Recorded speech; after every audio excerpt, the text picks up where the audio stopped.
Hi, this is Scott Garibay, and today we're going to talk about Dungeons and Dragons, and we're going to talk about talk to your players. And I'm going to try to convince you again. I'm going to go against the tide. I despise the advice talk to your players. I think it is the clarion call of the worst Dungeons and Dragons commentators out there. It comes from shocking ignorance and just a basic misunderstanding of how humans work, and also what's happening at our Dungeons and Dragons table. And so I'm going to give you an example that I recently learned in my own life, and I just want to warn you, it is incredibly bad advice. Talk to your players, okay? All right, so let me define it, right? So basically, there's this concept of, like, let's say you have the right as the Dungeon Master. In the Dungeon Master Guide on page 4 in 5th edition, it says, the rules aren't in charge, you're in charge. It says that right to you as the Dungeon Master, right? So let's say you change the damage on the Greatsword, right?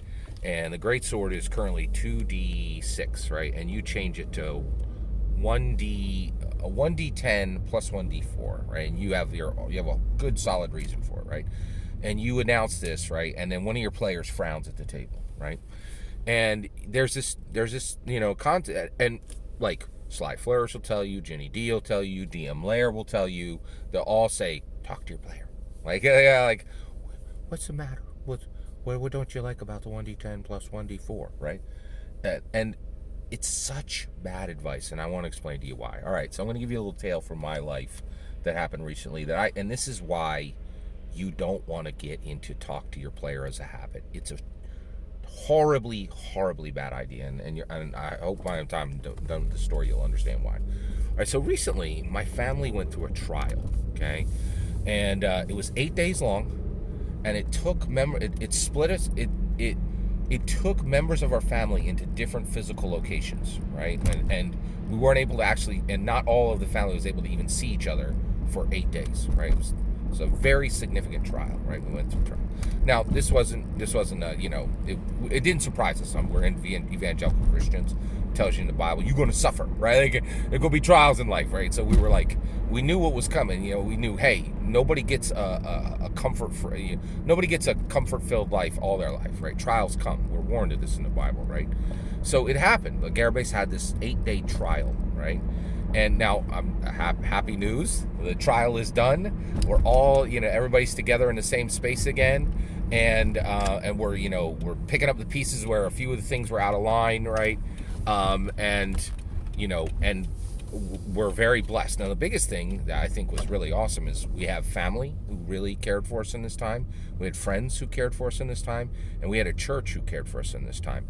And the care was both very practical, right, and then also very spiritual. There was a ton of prayer put on this, and like literally 100 plus people prayed for a specific outcome, and we got it, right? Like, I was like, bet, done. Like, we were like, thank you, Lord.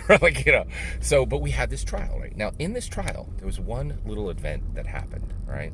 So I go to the same place every day to get my lunch, right? I don't make my lunch. My wife doesn't make my lunch. I go get it, right? And for multiple reasons. So I went to get my lunch, and I went to the same fast food place every day, right, to get my lunch, right? And so in this trial, one of the things that happened was my wife controls all our money. I literally don't even know where it is, right? I just make it and like goes into a pile. She cuts it up and does great things with it, where I would be like, I'm buying another pair of sneakers, right? Like, so that's why, I don't run the money, she does, right? She's just way better at it. And we have it in, and like, you don't keep all your eggs in one basket. We have it in different piles, right? And we have different cards, and all our money is in different places, right? All right. So during this trial, everybody was everywhere, right? And so the normal, put this money here, put this money there, put this money here, right, didn't happen, right? So my wife was like, hey, things are crazy, here's some cash, right? Then I hit a weird situation. I ended up giving all my cash to one person, right? And I was like, oh, well, no big deal. I got 3 cards in my wallet, right? Like, so I go to get my lunch, right? And they're like, hey, you owe $10. I put this card through. It covered $8, but you got to give me 2, right? So I go in my wallet to get cash. I don't have $2, right? I give her another card, and I'm like, and she's like, not decline, you're done. Like, and I was like, oh my God, I can't pay for my meal, right? I cannot, $2, it was a $2 problem, right? And I made this terrible mistake, right? I said to the lady, I'm sorry, I'm in the middle of this crazy week, and I just told her a little bit about the problem that I was having. She looked at me like I had two heads, right? And I was like, okay, right? I was like, that was a mistake. I should have never made my problems this woman's problem. This is completely transactional for her.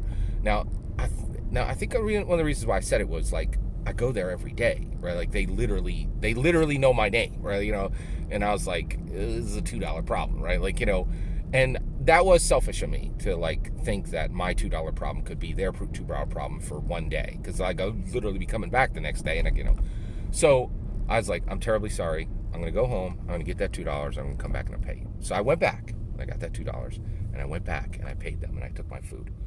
That's the last time I went to that place. It was a $2 problem, but it became a $5,000 problem for them. Okay. Now here's why. I was horribly embarrassed that I couldn't pay for a meal, right? And I'm like, every time I come here, all they're gonna remember is this $2 day, right? Like, and I'm like, I'm not doing that, right? Like, I'm not, right? I went through this trial, and this place is now a memory of that trial for me because of this $2 problem, right? Now here's the thing. I went there every day. That's about $3,000 of just me paying for my lunch, right, over a year, right? But I got a family of 6, right? And I frequently will bring back an entire breakfast, an entire lunch, an entire dinner for my. So we spent $5,000 a year at that place, right? But because of $2, this shocked me. I was like, I'm not going back to that place. Not only do I not go back to that place, but that place has multiple like the company that they're like the company that owns that place is connected to 3 other companies. And I'm so frustrated with what happened that day that I will not go back to any of the stores, not even just that iteration of the fast food, but not any of them are owned by the parent company, right? And I've shifted, and now I get my lunch every day, and I don't go to any instance of any of the 3, right? And it's been like a month, right? Like, probably about 2-3 weeks now, right? You know, and like, that's the way it is, like, for me. Like, you know, like, once we done, like, you know, like, and the other problem is I live in an area that just has tremendous amount of amazing food options, right? And so there's no need for me to go back, right? You know, and so here's why you need to be very careful about talking to your players. When you get to talking to your players, like, so you want to talk to your players about a 1d10 plus a 1d4, right? And you think it's about the rules, right? But the reality is, it's highly likely, especially because of the nature of humans and how they're shaped intellectually and emotionally, that it has nothing to do with the 1d10 to the 1d4. Probably what it has to do with is the person is like, there's so many freaking changes in my life. Nothing stays stable. And now this great sword damage, right, that, you know, that you changed, I don't like that you're taking one more thing in my life and making it different when there's no need for it, right? And so the reality is, all these people who say talk to your player, they think that player will engage as a rational being on the game.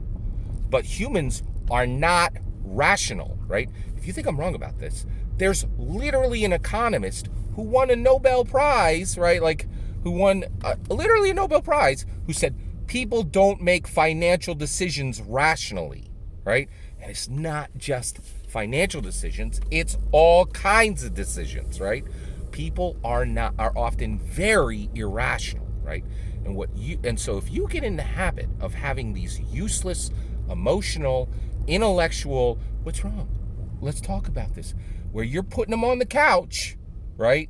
You think you're talking about the rules, but you're not.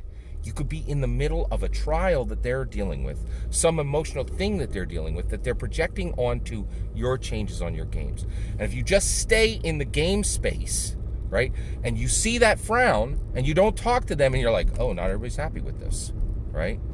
And you get into a space where you as a dungeon master run the game, watch for clues, and don't put people on the couch every time there's a problem, you're not going to turn a $2 problem into a $5,000 problem, right?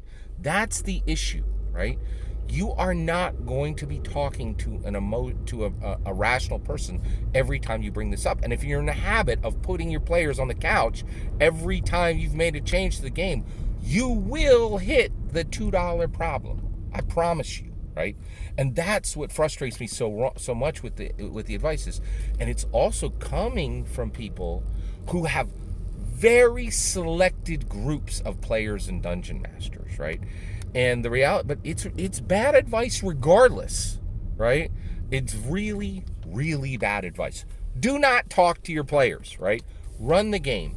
Watch for clues, right? It will be very evident if they're happy or if they're not, right? And just be clear, when you ask somebody, and the other thing is, when you talk to your players and you ask these questions, the questions themselves can be leading, right? Like, there's so many problems with talk to your players. So understand, talk to your player is the clarion call of a bad Dungeons & Dragons commentator. It is fundamentally bad, right? It doesn't mean they're worthless or everything they say is worthless, but it should perk your ears up like a rabbit for a wolf, right? Like, it's not a good sign, and it is a fundamental misunderstanding of how humanity works. Well, that's my opinion. I'd love to hear your opinion. Let me know in the comments below. Please consider liking and subscribing, and have a wonderful millennium.